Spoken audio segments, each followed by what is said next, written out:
Hey guys, welcome back to this channel. In this video I'll be showing you guys how you can add an effect in between your clips. So I'm just going to use this one and I'm going to split it. Then I'm going to go here and I'm also going to split the clip. Then go to the effects section. I'm just going to put this on top here and I'm going to place that on top there.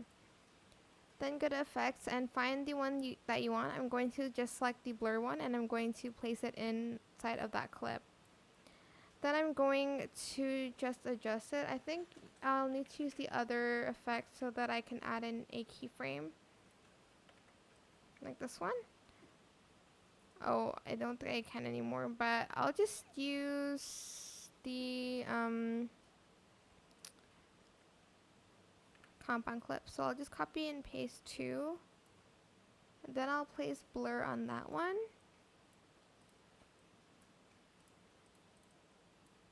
And then I'll right click, create compound clip on the second one. And I'll make it at 100%. Oh, actually I'll make it at 0. Add in a keyframe here. And then here, add it to 100. And that is it. I hope this tutorial was helpful for you guys. Don't forget to like, comment, share, and also subscribe to this channel if you haven't done that already. If you have any more questions about this video, just leave it in the comment section down below. I'll try my best to answer them all for you guys. And if you found this video helpful, please click the thanks button as well. That is it. Thank you so much for watching. Bye!